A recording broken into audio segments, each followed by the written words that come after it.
प्रिय विद्यार्थियों, आज हम कक्षा 11 हिंदी की पाठ्यपुस्तक अंतरा भाग 1 के काव्यखंड के अध्याय 2 में वर्णित कवि सूरदास द्वारा रचित पद, पहला पद जिसकी प्रारंभिक पंक्ति है खेलन में को काको गुसैया और दूसरा पद जिसकी प्रारंभिक पंक्ति है मुरली तऊ गोपाल ही भावती से संबंधित अभ्यास प्रश्न हल करने जा रहे हैं।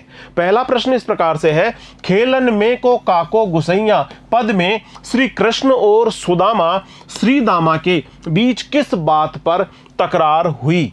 खेलन में को काको गुसैया इस पद में श्री कृष्ण के और श्रीदामा के यानी सुदामा के बीच किस बात पर तकरार हुई उसका उल्लेख करना है। इसका उत्तर इस प्रकार से लिखेंगे, इस पद में श्री कृष्ण और श्रीदामा के उस प्रसंग का वर्णन है जब वे खेल खेल रहे थे। श्री कृष्ण अपने सखाओं के साथ, श्रीदामा के साथ, ग्वाल बालों के साथ खेल खेल रहे थे, उस समय का यह प्रसंग है। इस खेल में खेल खेलने के दौरान श्रीदामा जीत गए और श्री कृष्ण हार गए, परंतु श्री कृष्ण खेल में हार जाने पर भी वे श्रीदामा को दाव न देकर रूठ गए, इससे वे खेलना छोड़कर बैठ गए। इस प्रकार जब श्री कृष्ण ने श्रीदामा को दाव नहीं दिया तो बाल गोपाल, ग्वाल बाल और श्री कृष्ण के सखा सब इधर उधर बैठ गए, खेल खेलना छोड़ दिया और इधर उधर बैठ गए। इस बात पर दोनों के बीच में तकरार हुई। खेलन में को काको गुसैया पद में श्री कृष्ण और सुदामा के बीच में इस बात पर तकरार हुई। अगला प्रश्न है, खेल में रूठने वाले साथी के साथ सभी क्यों नहीं खेलना चाहते। खेल में हार जाने पर रूठने वाले साथी के साथ कोई भी खेलना पसंद नहीं करता है। खेल को खेल की भावना से खेलना चाहिए।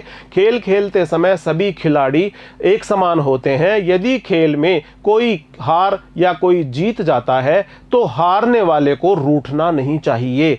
इस प्रकार खेल में हार जाने पर रूठने वाले साथी के साथ कोई भी खेलना नहीं चाहता है, क्योंकि खेल में सभी खिलाड़ी बराबर होते हैं। खेल में हार जीत तो होती ही रहती है। खेल खेलने के दौरान हारना और जीत जाना ये स्वाभाविक प्रक्रिया है। इस प्रकार खेल में रूठकर कभी भी खिलाड़ी को नहीं बैठना चाहिए। खेल में हारने वाले को दाव चुकाना ही पड़ता है। खेल में जैसे कि दो पक्ष होते हैं, एक खेलने वाला, एक खिलाने वाला, तो इस प्रकार से दोनों पक्षों को ही आपस में खेलना चाहिए। खेलने के दौरान रूठना नहीं चाहिए। खेल को खेल की भावना से खेलने पर बल दिया जाता है। खेल को खेल की भावना से ही खेलना चाहिए। खेल न्याय के सिद्धांत पर खेला जाता है, खेल समानता के सिद्धांत पर खेला जाता है। खेल को खेल की भावना के सिद्धांत पर ही खेला जाना चाहिए। अगला प्रश्न है, खेल में कृष्ण के रूठने पर उनके साथियों ने उन्हें डांटते हुए क्या क्या तर्क दिए। खेल में कृष्ण के रूठने पर उनके साथियों ने, उनके सखाओं ने, बाल गोपालों ने उन्हें डांटते हुए निम्नांकित तर्क दिए। श्री कृष्ण तुम हार गए हो और श्रीदामा जीत गए हैं। जो खेल खेला जा रहा है, इस खेल में खेलने के दौरान श्री कृष्ण आप हार गए हैं और श्रीदामा जीत गए हैं, फिर भी तुम क्रोध क्यों कर रहे हो। बाल गोपाल श्री कृष्ण से कहते हैं कि हारने के बावजूद भी तुम क्रोधित क्यों हो, तुम क्रोधित होकर के रूठ क्यों गए हो।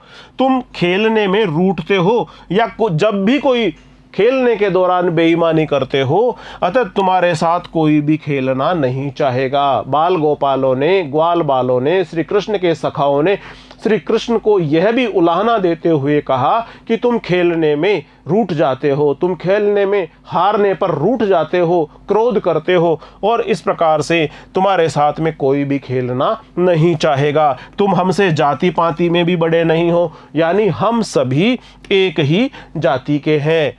हम तुम्हारी शरण में नहीं बसते, हम तुम्हारी छत्र छाया में नहीं बसते, अतः हम पर रोब जमाने व अकड़ने की जरूरत नहीं है। हम तुम्हारी शरण में, तुम्हारी छत्र छाया में निवास नहीं करते हैं, इसलिए हम पर ज्यादा अधिकार जताने की जरूरत भी नहीं है। इस प्रकार श्री कृष्ण को उनके सखाओं ने कहा।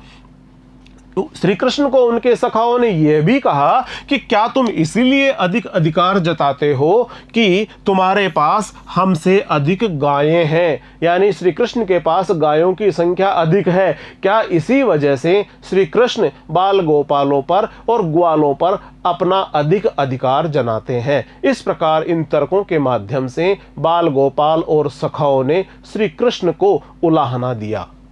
कृष्ण ने नंद बाबा की दुहाई देकर दाव क्यों दिया?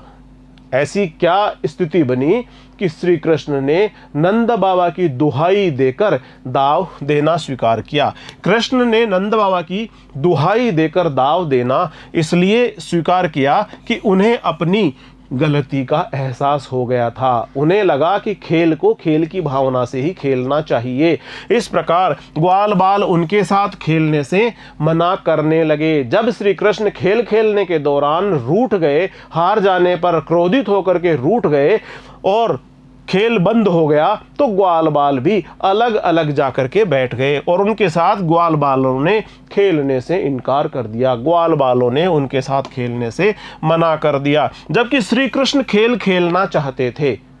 सूरदास प्रभु खेलो ही चाहते। सूरदास जी कहते हैं कि प्रभु श्री कृष्ण तो खेल खेलना ही चाहते थे, इसलिए वे ग्वाल बालों को विश्वास दिलाना चाहते थे कि आगे वह कोई गलती नहीं करेंगे, खेल को खेल की भावना से ही खेलेंगे, हार जाने पर क्रोधित नहीं होंगे, हार जाने पर नहीं रूठेंगे। वस्तुतः वे उन सभी के साथ खेल का आनंद लेना चाहते थे, इसलिए कृष्ण ने नंद बाबा की दुहाई देकर दाव दिया और खेल पुनः आरंभ हुआ।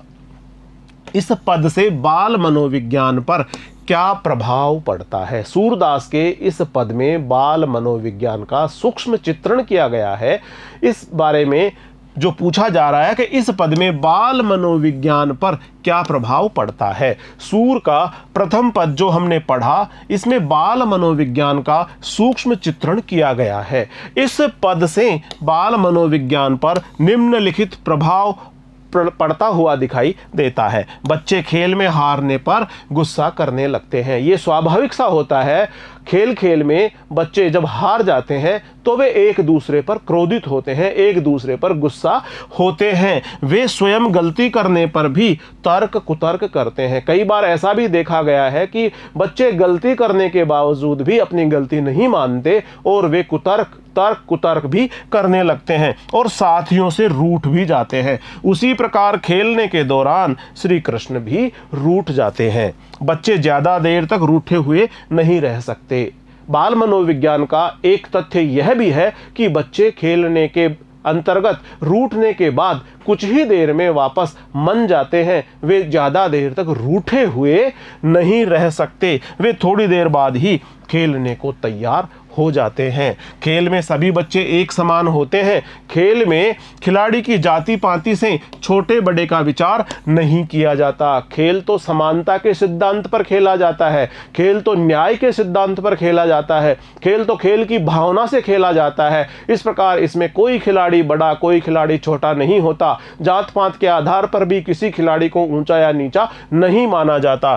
खेल में हारने पर रूठने वाले साथी के साथ कोई खेलना पसंद नहीं करता। यह भी बाल मनोविज्ञान का ही तथ्य है कि खेल में जो बार बार साथी रूठ जाता है, उस साथी के साथ में सामान्य तौर पर दूसरे खिलाड़ी खेलना पसंद नहीं करते हैं। अगला प्रश्न है, गिरधर नार नवावती से सखी का क्या आशय है? गिरधर से आशय है गिरि को धारण करने वाले श्री कृष्ण, गोवर्धन पर्वत को धारण करने वाले श्री कृष्ण।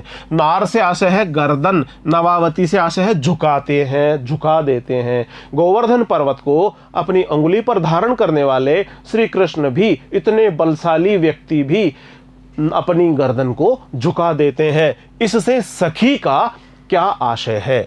गिरधर नार नवावती से सखी का यह आशय है कि जो बलशाली श्री कृष्ण बहुत भारी, बहुत विशालकाय गोवर्धन पर्वत को उठाते समय भी नहीं झुके, जिन्होंने अपनी अंगुली पर गोवर्धन पर्वत को धारण कर लिया, इंद्र के कोप से अपनी प्रजा को बचाने के लिए जिन्होंने अपनी अंगुली पर गोवर्धन पर्वत को धारण कर लिया, इतने बलशाली श्री कृष्ण भी गोवर्धन पर्वत उठाते समय नहीं झुके, वही श्री कृष्ण एक साधारण मुरली के सामने इतने विवश रहते हैं कि वे मुरली की हर आज्ञा का पालन करते हैं। वे सेवक की तरह अपनी गर्दन झुका देते हैं और नार नवावती अपनी गर्दन को नवा देते हैं, अपनी गर्दन को झुका देते हैं।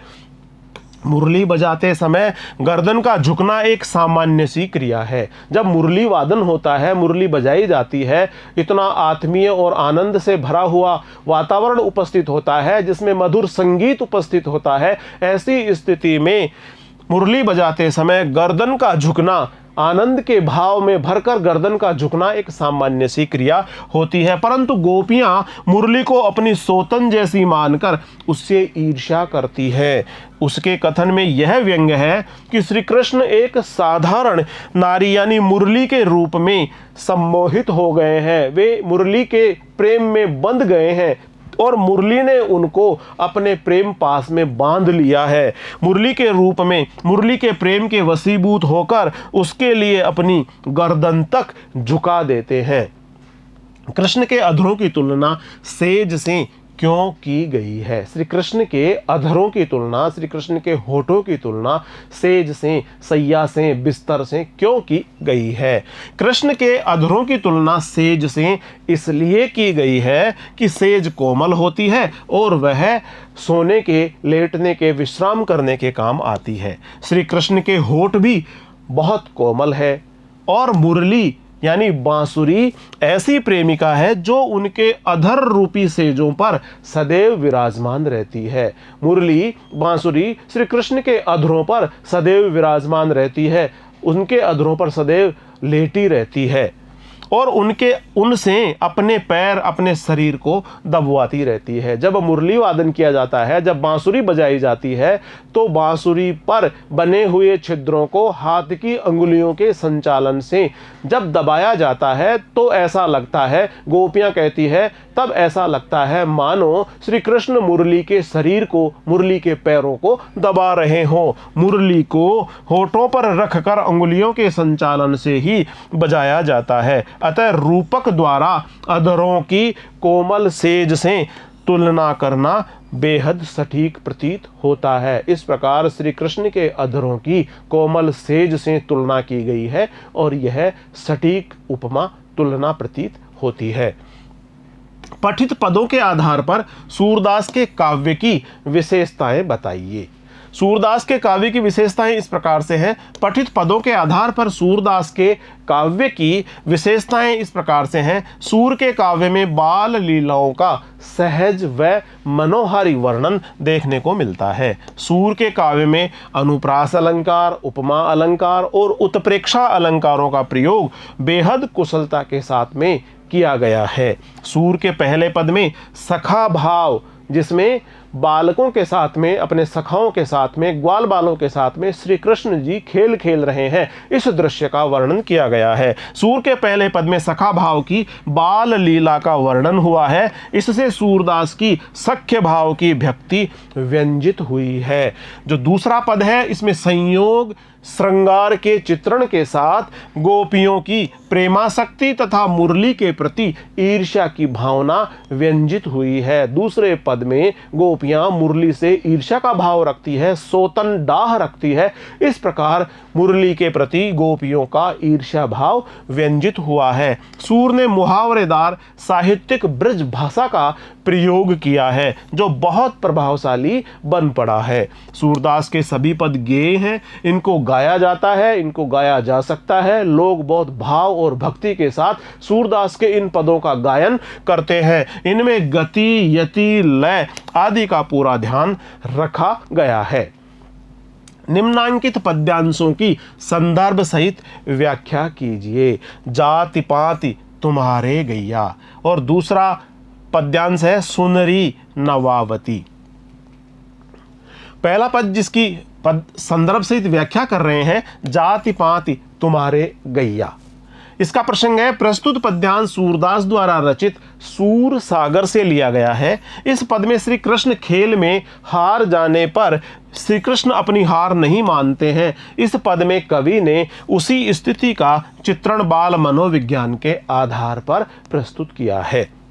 इन पंक्तियों की व्याख्या इस प्रकार से है। ग्वाल बाल श्री कृष्ण से कहते हैं कि तुम्हारी जाति और गोत्र हमसे बड़ा नहीं है। खेल खेलने के दौरान श्री कृष्ण अपने सखाओं बाल गोपाल के साथ में, श्री दामा के साथ में खेलते हुए खेल में हार जाते हैं। जब श्री कृष्ण जी खेल खेलते हुए हार जाते हैं, श्री दामा जी जीत जाते हैं, तो श्री कृष्ण जी नाराज होकर रूठ कर बैठ जाते हैं। ऐसी स्थिति में बाल गोपाल श्री कृष्ण जी के सखा उनसे कहते हैं कि ग्वाल बाल श्री कृष्ण से कहते हैं कि तुम्हारी जाति और गोत्र हमसे बड़ा नहीं है और न ही हम तुम्हारी छत्र छाया यानी तुम्हारी शरण में निवास करते हैं, परंतु शायद तुम इसलिए ज़्यादा अधिकार जता रहे हो कि तुम्हारे पास हमसे अधिक संख्या में गायें हैं। यदि ऐसा है तो यह कार्य अनुचित है। इस प्रकार इन पंक्तियों में श्री कृष्ण जी अपने सखाओं के साथ में खेल खेलते समय जब हार जाते हैं और हार कर रूठ जाते हैं, तब श्री कृष्ण के सखा श्री कृष्ण से इस प्रकार से कहते हैं कि तुम्हारे पास तुम्हारी जाति और तुम्हारा गोत्र भी हमसे बड़ा नहीं है और तुम शायद इसलिए ज़्यादा अधिकार जता रहे हो कि तुम्हारे पास गायों की संख्या हमसे अधिक मात्रा में है और न ही तुम्हारी छत्र छाया में हम शरण लेते हैं, तुम्हारी छत्र छाया में हम शरण लेकर निवास करते हैं। इस प्रकार इन पंक्तियों के माध्यम से बाल लीला का, बाल मनोविज्ञान का सूक्ष्म चित्रण सूरदास द्वारा किया गया है। निम्नलिखित पद्यांश की संदर्भ सहित व्याख्या कीजिए। सुनरी नवावती, इसका प्रसंग है प्रस्तुत पद्यांश कवि सूरदास द्वारा रचित सूर सागर से लिया गया है। इस पद में गोपियां आपस में अपनी सखियों से कृष्ण की मुरली के प्रति जो रोष का भाव है वह प्रकट करती है। गोपियों के हृदय में मुरली के प्रति जो रोष का भाव है, ईर्ष्या का भाव है, वह प्रकट करती है। इस ईर्ष्या के भाव को प्रकट करते समय, इस रोष को प्रकट करते समय वस्तुतः गोपियों के हृदय में श्री कृष्ण के प्रति जो प्रेम है वही व्यंजित हुआ है, उसी के दर्शन हमें होते हैं।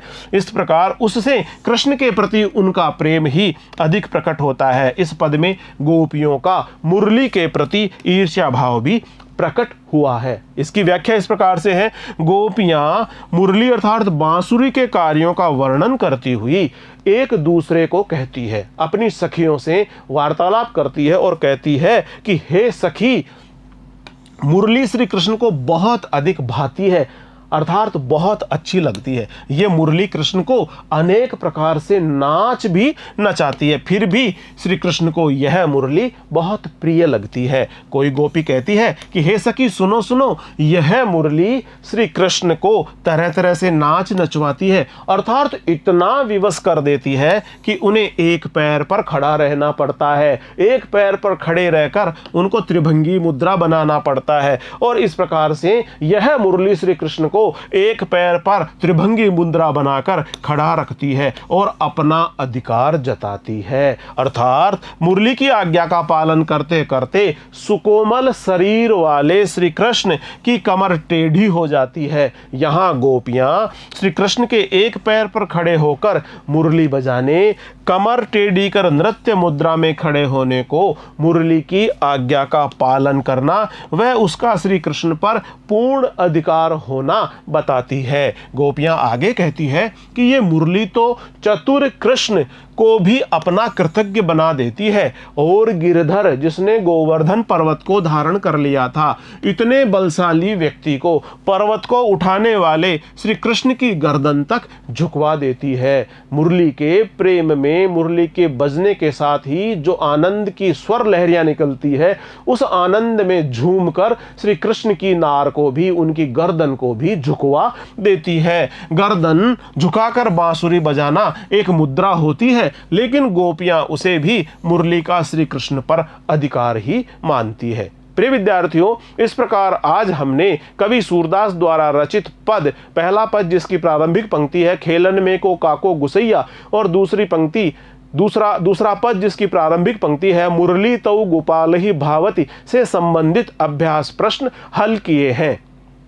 अगले वीडियो में हम अध्याय 3 कवि देव द्वारा रचित सवैया, जिसका शीर्षक है हंसी की चोट सपना दरबार, से संबंधित वीडियो लेकर शीघ्र ही आपके समक्ष उपस्थित होंगे। तब तक नमस्कार।